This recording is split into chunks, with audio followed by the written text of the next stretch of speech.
இன்றைக்கி நம்ம பேசக்கூடியது கேஸ்ட்ரோஈசோஃபேஜல் reflex disorder, GERDன்னு சொல்லுவோம். சமீப காலமாக பார்த்திங்கன்னா நம்மளுடைய உணவு பழக்க வழக்கங்களில் பல மாற்றங்களை நம்ம சந்திச்சுட்டு வரோம்.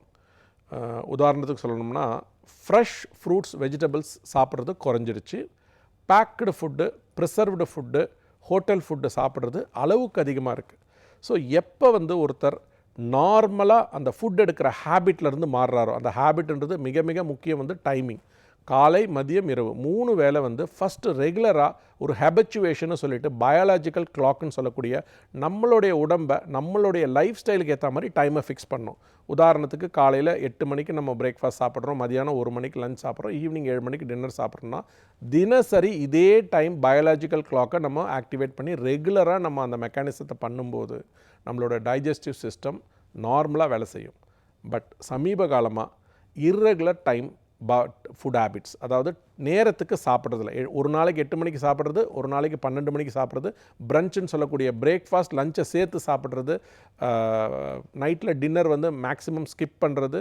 இது சமீப காலமாக இந்த டைம் வேரியேஷன்னால நிறைய பேருக்கு ஆசிட் செக்ரீஷன், ஆசிட் ரிஃப்ளக்ஸ் அதிகமாகிட்டுருக்கு. பிகாஸ் பொதுவாக ஆசிட்ன்றது ஒரு நம்ம உடம்புல சாப்பிட்ட உணவு உள்ளே போன உடனே அது உணவாக இருக்கலாம் அல்லது பழங்களாக இருக்கலாம், எந்த ஒரு ஃபார்ம் ஆஃப் ஃபுட்டாக இருந்தாலுமே அந்த ஆசிட் மிக்ஸ் ஆகி அது டைஜஸ்டிவ் சிஸ்டம் ப்ராசஸ் ஆகி நடக்கணும்.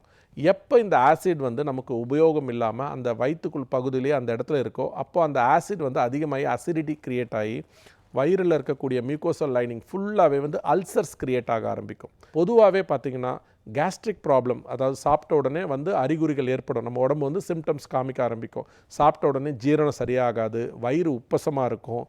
அறிகுறிகள் மூலமாக நம்ம அர்லியாக இதை இன்டர்வென்ட் பண்ணி ஆரம்பத்திலேயே இந்த உடம்பு நம்ம கொடுக்கக்கூடிய சிக்னல் டைஜஸ்ட் சிஸ்டம் இம்பேலன்ஸை கண்டுபிடிச்சி நம்ம லைஃப் ஸ்டைலில் ஏற்படக்கூடிய நாம் என்ன பண்ணோம், கடந்த ஒரு வருஷம் நம்ம லைஃப் ஸ்டைலில் டைஜஸ்டிவ் சிஸ்டத்தில் என்னென்ன மாறுதல்கள் பண்ணோம், ட்ராவலாக இருக்கலாம், ஹோட்டல் ஃபுட்டாக இருக்கலாம், பேக்டு ஃபுட்டாக இருக்கலாம், இது எல்லாத்தையும் நம்ம மாற்றும்போது கண்டிப்பாக இந்த GERDன்னு சொல்லக்கூடிய கேஸ்ட்ரோஈசோஃபேஜல் ரிஃப்ளெக்ஸ் மூலமாக விடுபடலாம்.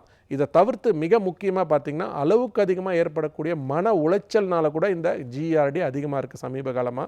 ஸோ வெறும் ஈசோஃபேஜல் ரிஃப்ளெக்ஸை டைஜஸ்டிவ் சிஸ்டம் ப்ராப்ளமாக பார்க்காம நம்ம லைஃப்பில் இருக்கக்கூடிய ஸ்ட்ரெஸ் அளவுக்கு அதிகமாக இருந்ததுன்னா அந்த ஸ்ட்ரெஸ்ஸை எப்படி குறைக்கிறது, அதை நம்மளோட லைஃப் ஸ்டைலை எப்படி மாற்றி அமைக்கிறது, சமீப காலமாக சொல்லக்கூடிய இந்த யோகா டெக்னிக்ஸு, பிராணாயாமா, கபாலபாதி, இந்த மாதிரி ஒரு லைஃப் ஸ்டைல் மாடிஃபை பண்ணி போத் நம்ம டைஜஸ்டிவ் சிஸ்டத்தையும் இம்ப்ரூவ் பண்ணி ஸ்ட்ரெஸ்ஸை குறைச்சி இந்த GERDன்னு சொல்லக்கூடிய நோயிலிருந்து முழுமையாக நம்மளால் விடுபட முடியும்.